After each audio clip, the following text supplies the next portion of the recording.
At FitFilliate, we're excited to announce the Affiliate Engineering Seminar. Coming soon to an affiliate near you, don't miss this exciting opportunity to create the affiliate of your dreams.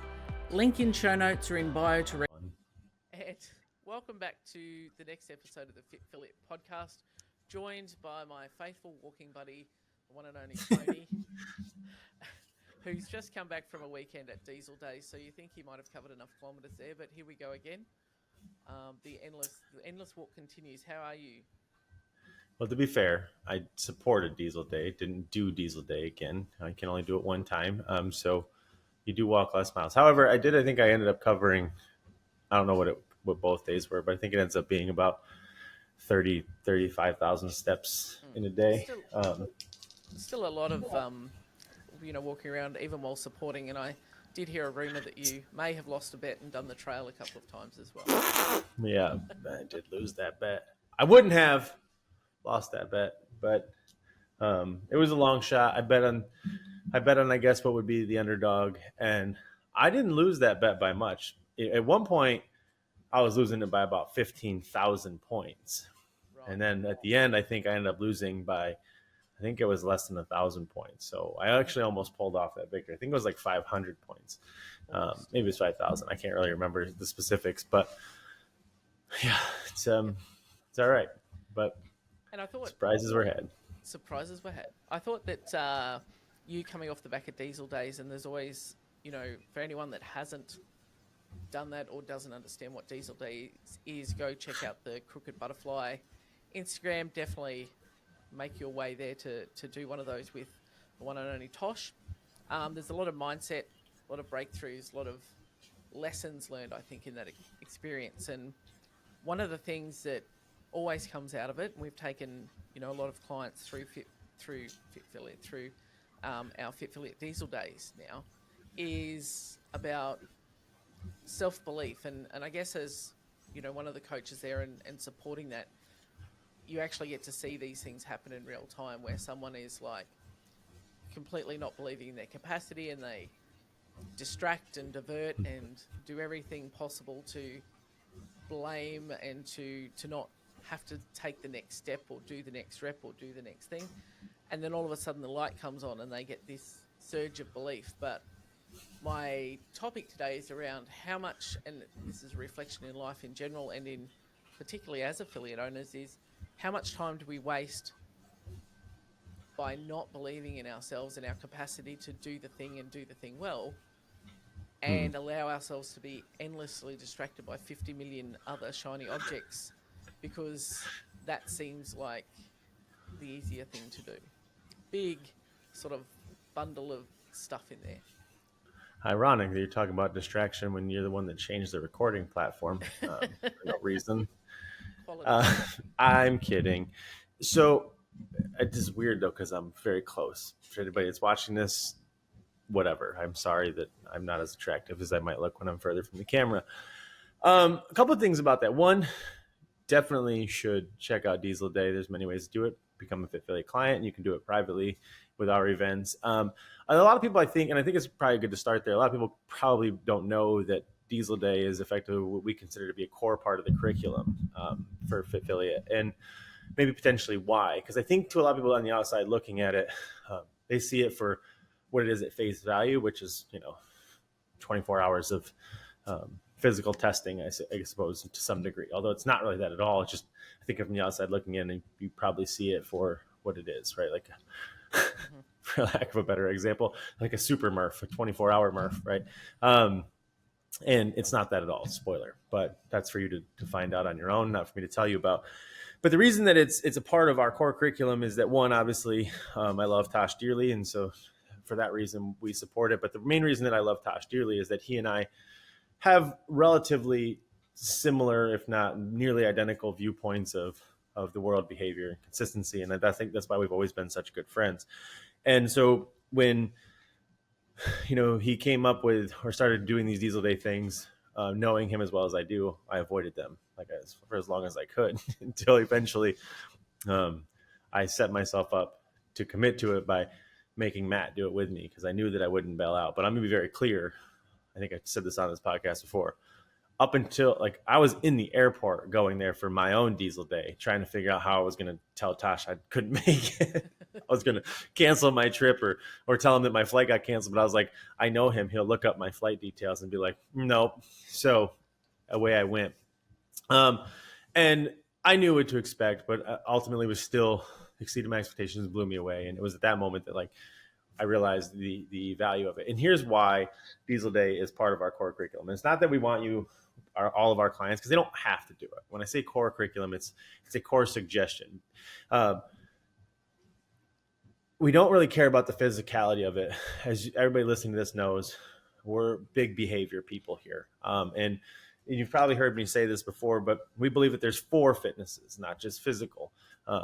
There's, of course, physical, and CrossFit no doubt solves for that, but there's also emotional, behavioral, and spiritual health. And before everybody thinks that spiritual is like the woo-woo sort of godlike sense, could be, but all spirituality is just the relief of suffering. So however that happens for you, right? But it's in those other 2, emotional and behavioral, where we operate, I think, very effectively. And I think for us, Diesel Day becomes a 2-headed offensive. Us plus Diesel Day allows us to really kind of hone in on one part of that, which is behavioral.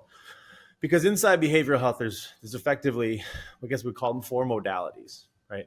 There's 4 screens, there's 4 filters through which, if you're lucky in life, you will experience, and they will strip you raw to vulnerability. They will expose you and leave you staring in the mirror like, whoa. And those 4 modalities are relationship, a very healthy personal relationship. When you find that person and that real person, you will be so exposed, meaning like you'll think you've done all this work and you are ready, and that person will literally make you realize how much work is left to be done, right? Like that is a gift and something that I hope for every single person. Another one of those modalities is arduous physical tasks or physical endeavors or physical stressors, right? And I think as CrossFitters, we're experienced in that regard. And so it's pretty obvious that Diesel Day plays a large role in this, because it allows us to acutely administer this over a longer period of time with a much larger set of demands, tasks, and tests that can expose you to things that are much larger than, let's say, the longest workout that you've probably ever done, which is like Murph, which still to some degree micro exposes you, but we like to see what happens inside this extended period. The other ones are effectively money. For all the reasons that we know to be true, money amplifies everything we are. And then business or professional development being the other one. Particularly for us, it's business, because it's not until you get into true entrepreneurship and business ownership where you are left with the realization that, like, at the end of the day, it's always me, right? Wherever I go, there I am. It's very much real inside the business world. And so for us, we love to utilize Diesel Day, because otherwise we can focus on those 3 areas: how you're dealing with your personal relationships, how you're creating, managing, and you know what you're doing with your money, and then how you're experiencing leadership and otherwise through your personal development. But there's a big gaping hole for us in terms of like fitness. There's an expectation, and of course, as CrossFit affiliate owners, you're working out, and we're lucky because that is usually true. We can't really see what happens with our clients until the shit gets real. And so for me, Diesel Day is such a gift for many reasons. For that reason alone, for my own observation as a coach and somebody who's responsible for other people, but for the clients who get through it. And the reason why I think it's so valuable, and then we'll get into what you're talking about, Lisa, is that it's familiar, right? For us, we work with people who are exposed to or and a part of the ecosystem of fitness. And so it allows them to do something that feels relatively familiar, but in an extreme sort of unknown scenario, longer than they've ever possibly imagined doing it, and in locations, altitudes, weather, et cetera. And it allows us to use that sort of veil of comfort to get them to apply themselves and then see what happens, well, when all hell breaks loose, right? Because that's really what coaching comes down to. If coaching was about telling people what to do, it would be training. But coaching is about watching what you do. And so for us, Diesel Day, for me as somebody, you guys haven't, Lisa's unfortunately stuck on her prisoner island, but, so she hasn't had the chance to watch people go through it. But man, it's amazing what happens through there. And So back to the original point of this is effectively the struggles that everybody faces when they go through it and how they respond to the situation, or particularly how they apply their limiting beliefs to their attempt to, I guess, quote unquote, survive this endeavor, and how at the end of it they realize, or they're confronted with the reality that that limiting belief or that veil of safety has been ironically discomfort all along. And I saw a clip of this weekend's where Tosh was talking, saying, this is not a survival situation. But many people during it, or I had someone message me saying, I literally nearly died. I was close to death. And I was like, You were so far from it, but that's, how we get to that discomfort is our place of comfort and reassurance, because it's like, well, if I say that I was nearly died, it was obscenely hard, I won't have to talk about the other things that was actually stopping me from, going all in. Yeah. It's funny the words people like to use. Right? Like, I nearly died. Like, I get it. It's hard. Like, I've been through it. Ugly crying on the back trail at 2 a.m, right? Like, nothing is quite as humbling as huddled up with, your buddy on the back trail while you're both ugly crying at 2:30 in the morning, 2 grown ass dudes just working through a moment together. Like, and it's not always that for most people. Some people find, what they're looking for in the back trail, and it looks very emotional. Other people's, it looks, a little bit different. No, it's not near death. I think we want it to be, and I'm glad that people think that it is, because I think that it's through that a lot of the magic is to happen, like the pride and the overcoming and all that stuff, because they're like, wow, I survived it. You'll survive it. Everybody does.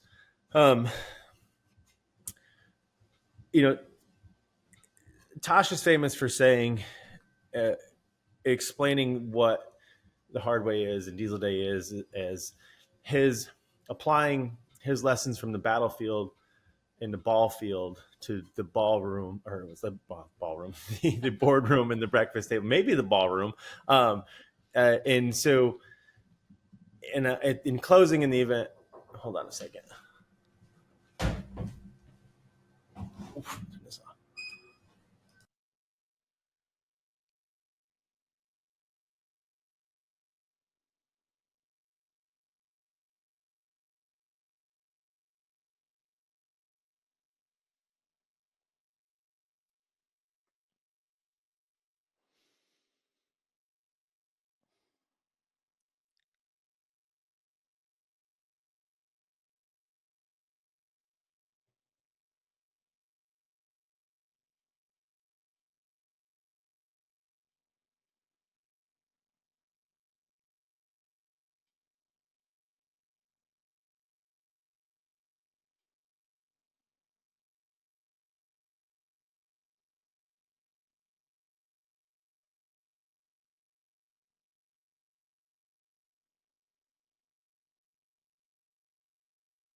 Where were we?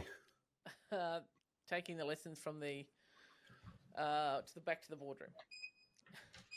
Yeah. So when everybody finishes the event, sorry about that, knocks on the door. When everybody finishes the event, I think it's easy to feel like they just survived the battlefield, maybe even the ball field, right? Because as CrossFitters, we're used to competitive events, so to speak, and that may in fact be true. But the reality of the situation is that it's much bigger than that, and the benefit for us is watching you guys watching them go back and apply these lessons to the boardroom and the breakfast table, right? Meaning how they apply it to their business and how they apply it to their personal relationships. And I think that that's really where the shit gets the most real, because for most people, it's easy to compartmentalize it into those two things, and it's very hard to then apply it or extrapolate it out into those other two, maybe more esoteric or otherwise. But the real reason I think that that is the case is that in many ways the battlefield and the ball field is binary, right? It's win or lose, it's life or death type of thing. But in the boardroom and the breakfast table, it's purely subjective, right? It's about, feelings and emotions and interpretations and all these things that are effectively can be potentially very distracting, right? Where it's like, if you think about it in terms of what it feels like to get enraptured into an argument with your significant other, logic is not really a prevailing emotion there, right? That you everything comes at you at volume level 1000, but then what comes out of that? Reaction, right? Like, and sometimes in it is reaction, and sometimes out of its reaction, like you feel a certain type of way. And the antithesis or the opposite of intention is reaction, right? And so in this situation, the hope here is, of course, that through the use of the work that we do here, and then the event that is there, we give you the ability to remain intentional in an otherwise reactive environment, right? Because like that's really the core of what FitFilliate is that we want to give you the tools and the framework to remain intentional in an otherwise distracted world. And so when you look at business in general, and we've talked about this in the action traction continuum, but like it's super easy to be active in business, right? Like you go to the Instagram, you'll see Dan and I engaged in that conversation yesterday, which is like, we love to quote unquote rank how busy we are in our business, but nobody's really ever ranking how productive we are. We hope that all of our busyness results in some degree of productivity or outcome that we can then otherwise be like, see, this is what I did all that for. Yep. And no doubt about it, I'll be like, that crushes it. It's amazing. But like, my question will always be, how much less time could you have spent to get that same outcome? And I think it's always met with some degree of like frustration or otherwise as it applies to that. Specifically in that I think we feel validated when we achieve the outcome based on the input. But if we take it back to the fitness perspective, we know it's never been about doing more exercise. It's about doing that exercise more intensely and getting the exact same outcome. Because the two people don't arrive at the same end goal. Because if I go to CrossFit and I crush myself for 15 minutes to an hour a day at absolute peak intensity versus I go run for 4 to 5 hours, go to the gym for 40 to 60 minutes plus, then go do something else, and then maybe go, I don't know, play a recreational sport. Like those are two, I would say, well people. But I would argue that they're probably not two fit people, because potentially maybe, I don't really know, but I do know that even if they both arrive at fitness, one of them spent way less time arriving there than the other one who spent 5 to 6 hours per day getting there, right? And so I say that, and then as it applies in this conversation, because that's like, those are the lessons that we want you guys to bring to the conversation is, can we remain intentional? Because if we can remain intentional versus reactive, you can become way more effective than you can distracted. And that's at the core of business and personal relationships. If I can sit in a relationship or, struggle and remain intentional rather than reactive, I can diffuse the conversation. I can let the other person feel heard. I can avoid my own emotional reaction to it. And then we can come up with a resolution. And like conflict in general is what I would consider the foundation of a relationship, because without conflict, there can be no resolution. And the very definition of a relationship is two people working together for a common bond or goal, right? Or interest rather.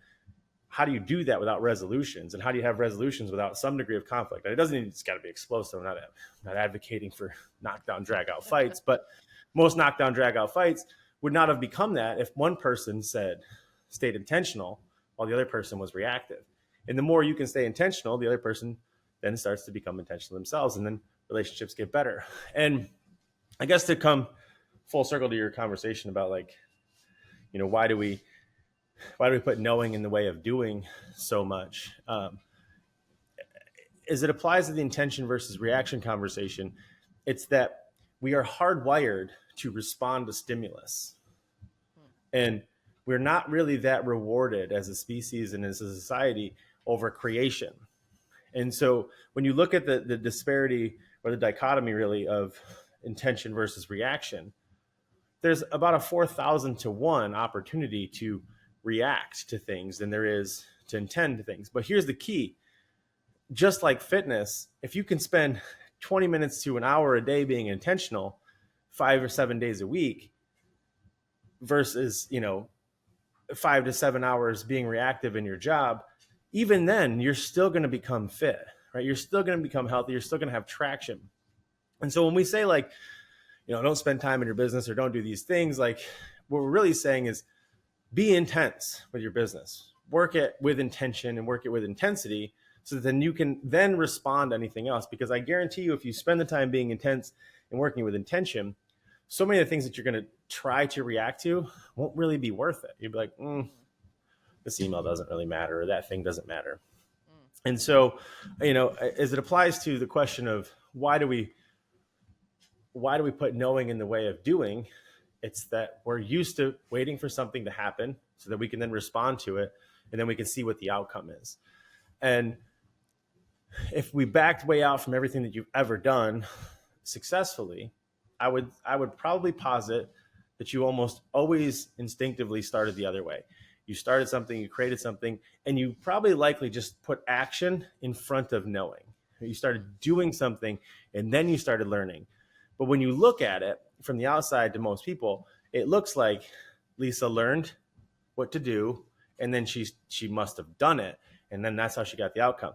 But if you really truly look at it, almost always it's Lisa started doing, collected learning, achieved the outcome.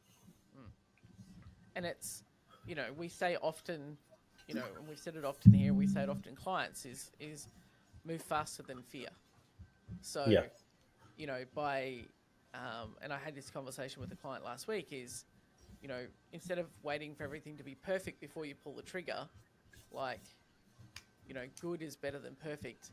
And what are you afraid of by pulling the trigger on that rather than just pull the trigger and then let's keep moving forward and falling forward? And it's a powerful thing when you can get to that point and do it with some confidence that it doesn't hold you back.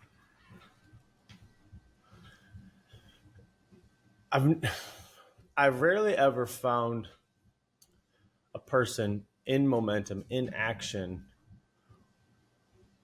who's overwhelmed, or in traction rather, not in action. But I found a lot of people who are in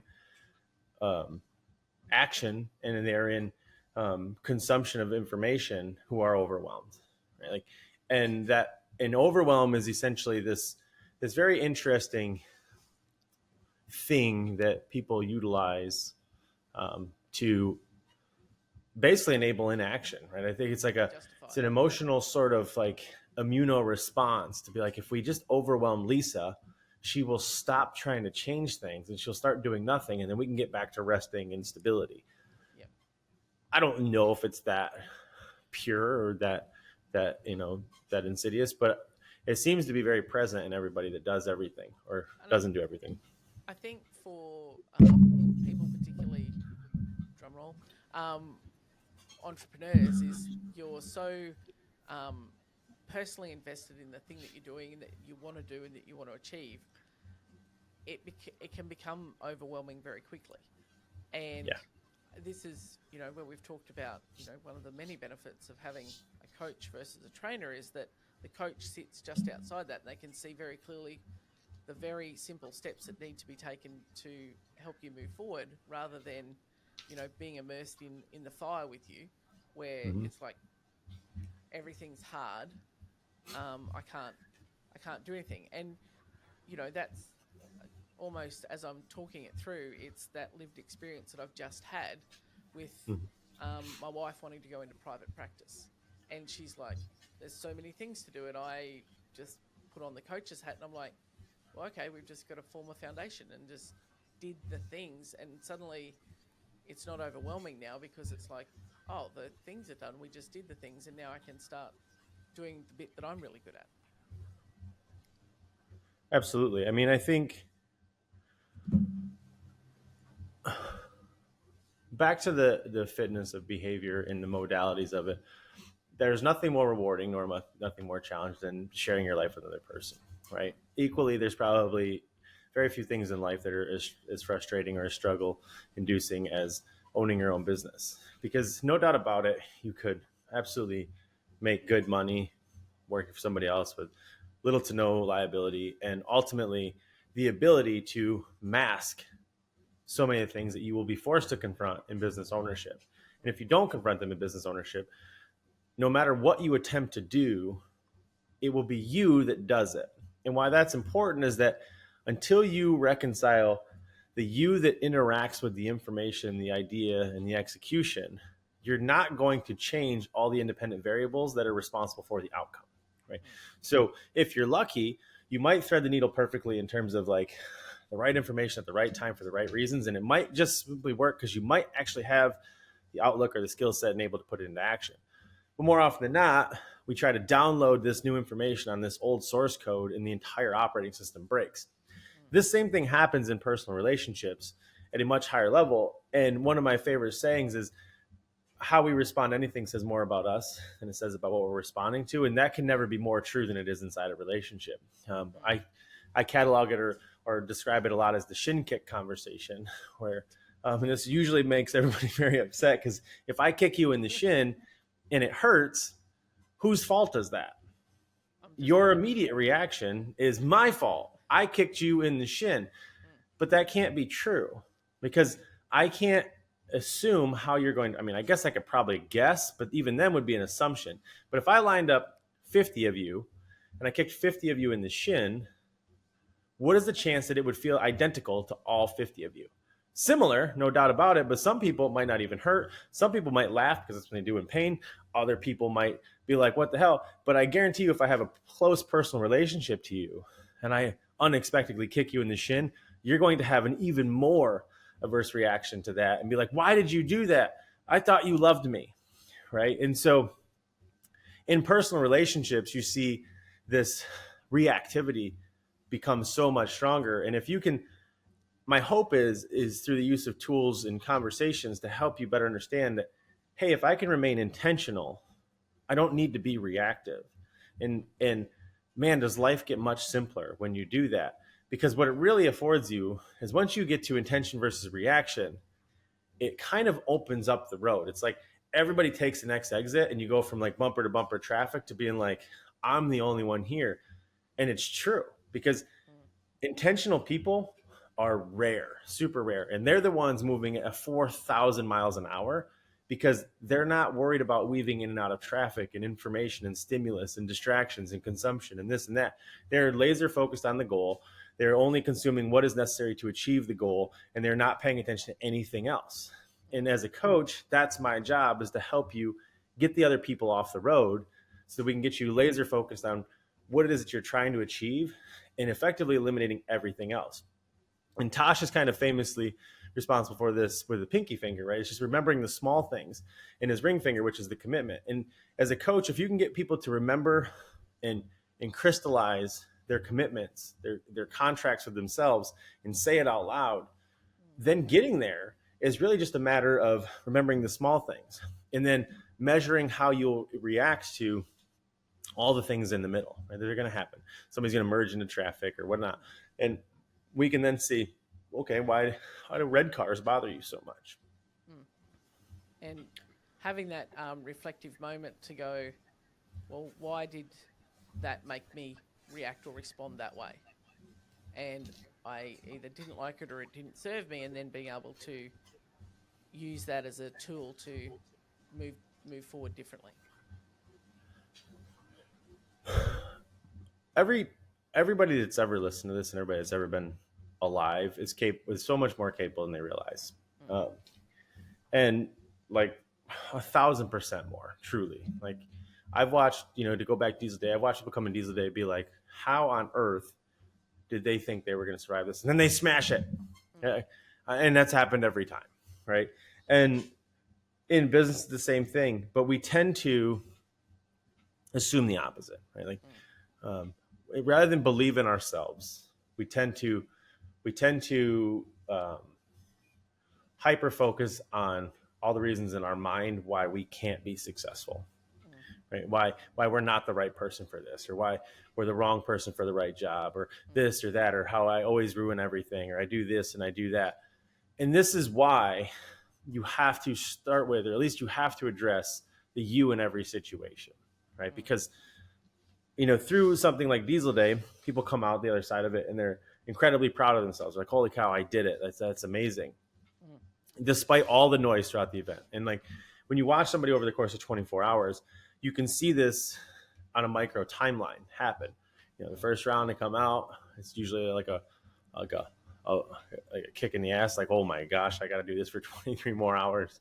But they remain consistent. By about hour 3 or 4, there's a precipitous fall off, right? Which is like immediately, to use Tosh's words, the mind's mind convinces you that like you can't possibly keep this up. So you renegotiate with yourself. You start to change, and you start to move the goalpost. You start to change the goal and say like, okay, if I could just keep this up, I'll at least survive. Okay, survival's the goal. And I hear that every single time, right? Survival's the goal. I'm just trying to survive this thing. I think I even did it. In fact, I know I did it, right? And the same happens in business, right? You just don't really see it because it gets spread out. It gets a little bit more, muddy in the water. It's a little bit more distracted. But we start out with a goal and an objective. We start out with this idea with no idea how to have it, right? But rather than just starting, we start consuming information. We say, okay, you know what I need to do first? Learn, right? And so what we're looking for in the pursuit of that information in more experiences than not that I've noticed is that we're looking for reasons why we can't. We're looking for reasons why not, as opposed to answers why. Like we're looking for all the things to help us avoid failure and the discomfort and the embarrassment that is that failure, than we are looking for the knowledge on how to take the next step. We're looking for both. Don't get me wrong. Like I think people reading this will be like, I've never done that. I'm like, I bet if I analyze that you have. Like you've looked for information, but as soon as it starts to get, I don't know, let's say you're bad at math and you start to go down this idea and you realize that like, oh geez, this idea I want to pull off is going to require a lot of math. Oh, I can't do math. I've been bad at math my whole life. I'm number dumb. Right? Like I can't do that. Okay. Like maybe we can just change the goal so that it doesn't require so much math. Like how close to that can I get without needing math? Because I'm bad at math. But maybe you're not bad at math at all. Maybe just a teacher once told you were, and you accepted that lie as a truth, and then you've lived your whole life based on it. And I can say that with certainty because that's me. Like I literally graduated high school without course 1 math because my 9th grade teacher convinced me that I was basically dyslexic. And it was just basically number dumb. And so I just accepted that as truth and said, okay, how can I get through high school with as little math as possible? And I did it. Even though everybody's like, how did you pull that off? I'm like, creativity mostly. But then I realized later on, like, I actually really liked math. I really liked numbers. I just wasn't really good at doing it the way they wanted me to do it. Shocker. I know. Anybody listening to be like, that sounds like you.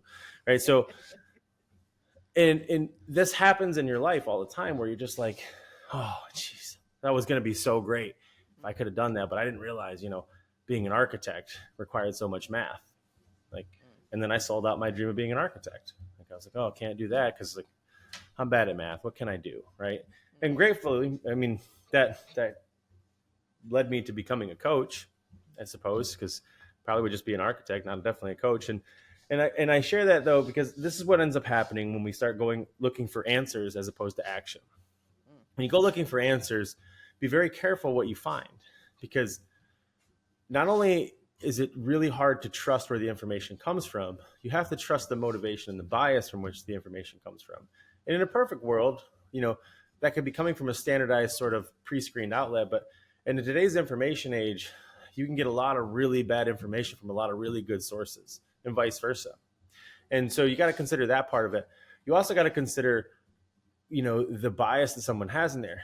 A lot of people give a lot of sermons and a lot of lectures and a lot of information out with their own validation in mind, meaning they want to feel important and aggrandized based on how much that they know. And the very nature of the information that they distribute is in support of that leverage, right? Like they want to elevate themselves as, I want you to believe that I am the all-knowing oracle and I am the genius and I am special because I need your validation, right? Like my trauma is embedded in my ability to disseminate this information. So tell me I'm special because I'm smart, right? And what happens when you learn from places like that is you learn to believe in them because that's what they want you to do, right? You learn to believe in them instead of believe in yourself. And so that's another big problem, right? And then maybe that's not happening, and maybe just the very nature of what you're going after does end up getting fairly complex.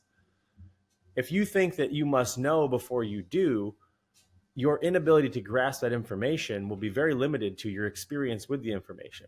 Meaning, we all know that autodidacts tend to learn much faster than people who are taught to retain information. And the reason for that is that they learn their own way through their own experience and their own trials and tribulations. They might learn less things overall, less diversity overall, but the things that they do learn, they learn them in crystallized focus. And that's because as humans, we must pass all information through our own experience. And, in school, I think the education system tries to get it as right as possible, assuming that if we can curate these 14 or 12 years of these kids' lives, their experiences will be relatively the same enough that they can consume the information to a certain degree of it. Until all of a sudden, kids got no parents at home or alcoholic parents at home or this or that, all of a sudden their ability to interact with the information is almost zero because they're trying to figure out, I wonder if there'll be food when I get home. Right? I wonder if the lights will be on. Right? I got to walk home. It's 5 degrees outside. What were you saying? Sorry, teacher.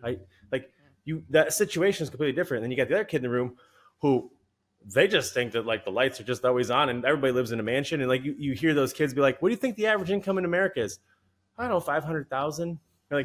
Their realities are shifted, right? And so their experience with the information is shifted.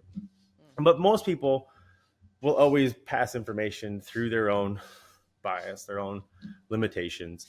And more often than not, we use information as a reason why not more than a reason why to. Because how many times do we do the research, not to learn, but to avoid a problem? The very nature of that statement shows you everything that you need to know about why you put knowing in the way of doing. And you get that comfort, I'm doing because I'm researching, I'm looking on, it makes you feel like you actually, excuse me, doing, but you're actually not. You're still spinning your wheels. And I guess that's the beauty of an activity like Diesel Days. It strips away all those distractions, so you're actually confronted with the reality. You've got to focus on doing this next one thing or the next thing that you have to do or the current thing that you're doing, if it's walking around the back trail. But there's nothing else except you in that moment then when you're like, oh, this all comes back to me now. Rather than, oh, I didn't learn enough, I didn't know enough, I didn't, the movements and the stuff that happens at Diesel Days isn't, complicated routines and movements, it's all base stuff that so it's there's no way you can say I didn't learn enough, I didn't know enough, I didn't prepare enough, you can't be distracted with that, it's just me.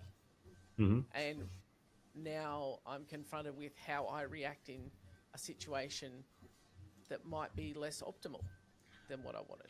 And I might not react the way in which the story or narrative I tell myself that I do. And it's oh, this is who I really am in this moment. If you use the example of Diesel Day, no one knows what it is going in. It's cryptic by nature for that exact reason. I think a lot of people would put knowing what it is in the way of doing it. And so for that reason, the inability to know it or the unknowing part of it does keep a lot of people away. For some people, if they did know what it was, they would definitely not do it, right? But they go in and due to the genius nature of the design of it, even when it starts, you can't really possibly know what it's going to be like because there's many unknown parts of it. And what happens is we'll call it the first round, right? We'll call it the first hour of 23 is hard. That's already the longest workout most people have ever done, right? Like an hour. So that's a Murph, a big Murph, right? And in that moment, you now know what that hour felt like. So therefore, you assume that both all the rest of these 23 hours are going to feel the same, and probably likely B, much, much worse, because my situation is going to degrade. And one of my favorite sayings from Tosh ever is that what you know is in the way of knowing. And this can be things like, because I know everything about nutrition, I don't learn new ways to think about nutrition, right? Because I know how my business operates, I don't consider new ways for the business to operate. Or it can be in a micro situation where, like, because I now know what that hour felt like, I'm now going to limit myself from seeing what I'm capable of by pushing the next 23, because I'm going to move that goalpost and renegotiate and be like, I'm going to back it down so that I can quote unquote survive rather than potentially learn to thrive, right? And you see this because the first few hours, things remain at a relatively intense pace for the average person. But, they fall off precipitously for different people at different times, but definitely somewhere in the middle, everybody slips into a trough of like, what would be the word? I really just consistency or like efficiency, right? Like rather than pushing, at that point, they're like, I'm not even halfway through yet. I'm not even at hour 12. Like I have no, and like, we're not even to the dark part of the night yet. We're not to the cold part. It's not, the light's still up. It's still hard. I don't know what it's going to be like when it's pitch black out here. I think there's mountain lions. In fact, I know there is. Like, they will eat me. I heard that they can crush a human skull with one bite. Did you smell that? That was a bear. Like, and it gets darker and darker. It gets colder and colder.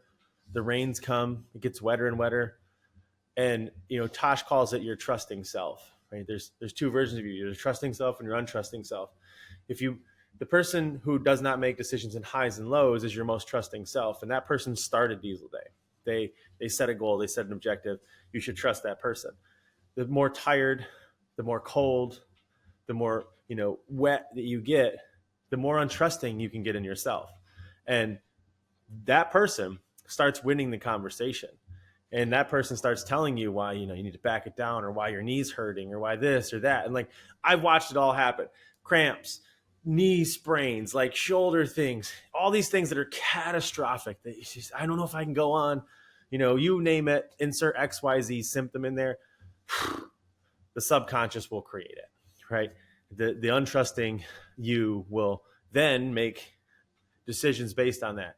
And then you see the intensity come down. Not everybody. Some people, they're mutants, I swear, like Brista, will maintain a godlike level of intensity despite what every trick that her mind's mind will throw at her, because she has one too. We all do. But here's what happens. The sun comes up, because it always comes up. Sometimes cloudy, sometimes not, but it comes up and it gets bright. I've never seen somebody drink 100 Red Bulls, but I assume that it looks a lot like what happens when the sun comes up on these days. Because, these people, myself included, you're in it at 4 a.m. It's the coldest part of the day, of the night, I should say. It's pitch black. It's Colorado, so the weather has probably come. Last weekend, it was hail, right? Weekends before that was literally a fucking blizzard, right? Like, you insert XYZ, and it's happening, and it's coming at you at 4 a.m. You haven't slept. You're tired. You're not hungry because you're just getting force fed the whole time. Like, all these things are happening, and the sun comes up, and something interesting happens to the whole group. They're 20 hours in, 18 hours in, but their performance starts going up exponentially, mind you.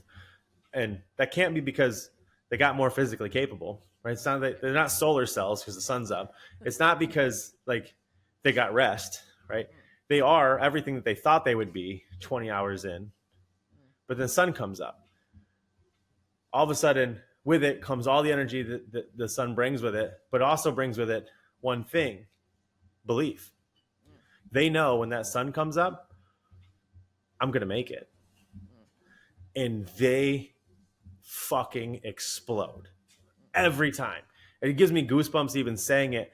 I have watched it. I have been reduced to tears every single weekend when this happens. The sun comes up, and in that last hour, it's magic. And it's And it's so micro administered in Diesel Day. It's fantastic, but it happens every day. It happens in every single person's life. You go to bed stressed out, thinking about all these things. Get them out of your brain. Get out of your mind's mind. Write them down, give them closure, put them away, go to sleep, get some sleep. Because the sun comes up the next morning, you don't even remember it, right? Like instantly you're like, let me hit this day running, right? Like you might still be stressed out, but like you have a completely different level of defeat on you. Yeah.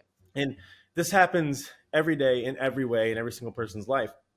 And through the use of something like Diesel Day, we can get people to experience this. But through the use of coaching, every single week we get you to experience it too, which is like, hey, why do you keep going back to doubt?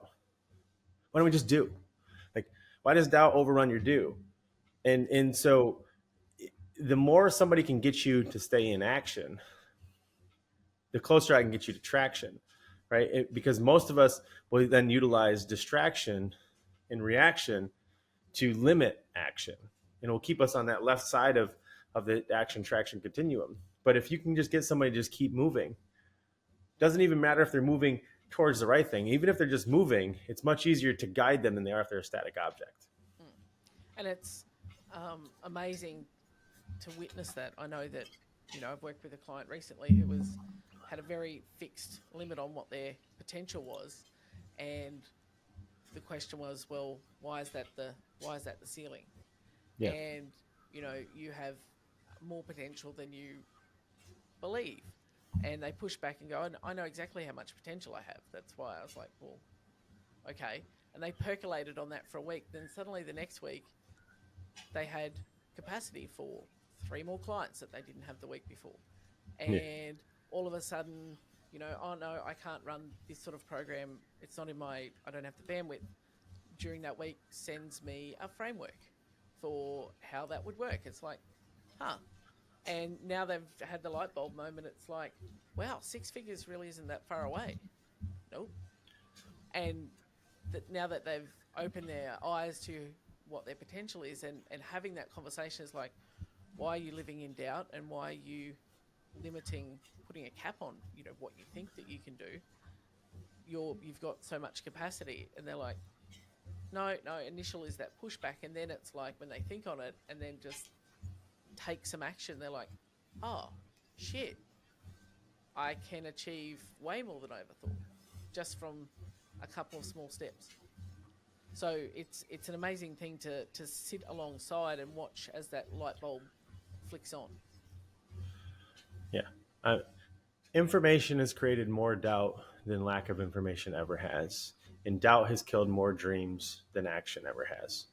And it's interesting to draw the correlation, because I'm not against information and education and knowledge, right? But I'm interested in those in terms of in support of action, to learn as you go, not to learn before you go. And more people than not will look at something like Diesel Day, pass it through their idea of what they know, and assume I could never. Right? That's impossible for me. You have no idea. If you would just do, you would then know. But instead, you're going to put no in the way of knowing, in that you think that you are certain. And you're right. You see this every day, all the time in clients when you say, why didn't you get it done this week or that? And they're like, I could never, right? It's the same thing. I couldn't possibly do that next round. I couldn't possibly do this thing. Then the sun comes up and they do it, right? And the same thing happens in business. When your back's against the wall, the thing you said you could never do, you get done in like rocket time. And I'm like, well, if we could just maintain that level of intensity, imagine how far ahead you could get so these problems stop creeping up. And usually once you overcome that problem, that in record time, you're like, I could have been past this weeks ago instead of spending weeks researching, thinking about it, debating it, fearing it. One of my favorite analogies for, the knowing being the antithesis of action is, talking about the special forces. They focus on the 1 meter square that they're in, because if they think, 5 meters ahead, what might be waiting for them behind the door, and sure as shit, they're not taking that next step. But right. Can I control what's in this 1 meter square? Great. Am I safe here? Great. This is excellent. Take the next step, then worry about the next thing then. And they've got a buddy taps them on the shoulder, said, move forward, which is not unlike what a coach does. We will tap you on the shoulder and go, you can move forward. Yeah. And we're not telling our clients which way is forward. We're not telling them what the path is, but that it's okay to move forward, that we're standing there with them and it's okay to move forward. Not only is it okay to move forward, it's absolutely necessary, right? Like, I just had a great conversation with a client in regards to, why business is failing. Everybody says that it's because they run out of money, but it's because they stop innovating. The day a business ceases to innovate, the clock starts until they literally run out of money. If they have access to funding, it usually takes a long time, but if they don't, the clock starts. The failure is inevitable. And the reason why that matters in the context of this conversation is that innovation requires action, right? You must be constantly changing things. But if you react, you'll never innovate. You're too busy responding to things in terms of how you're already currently doing things. Changing them or thinking creatively about how to change them is almost impossible. So then you go and you look for someone else to be like, hey, can you just tell me how to do this thing? And so you buy that answer, or you invest in that answer, and you train and you change it, and it might work. Hopefully it does work. But what you just learned is that information is outside of you. The answers are outside of you. And that works a lot. But in many situations, most situations, it's faster for you to take action from inside you and then learn as you go. And I think it's a very hard thing to grasp for many people, because the thing you have to really grasp is that you are intentionally, subconsciously putting knowing in the way of doing to enable your inaction and to make it about, the complication of this or the complexity of the model or this or that as to why you're not successful. Because if you could just learn and you had everything at your disposal and then you still failed, well, that feels personal. And I think that's the big, revelation that doesn't sit well with some people, is that it just comes back to you at the end of the day. Yeah. Regardless what you learned, consumed, digested, invested in, bought, started, didn't start, everything comes back to you. For sure. And that's a big old ugly horse pill to swallow at times, when that can be uncomfortable to take that level of accountability that ultimately, die or succeed, it's on you. It's on you. Yeah. All right. And I think that's a good note to stick a pin in this one. So definitely go check out Crooked Butterfly. Check out Diesel Days. It is well worth your investment of your time for what you will. The return on investment is huge for weeks, months, years to come. Get a coach. Again, that return on investment is huge. If we can help, please reach out to FitFilliate. There's a link in the show notes. Also, you can follow us on Instagram at FitFilliate. And until then, we'll see you on the next one. On the next one.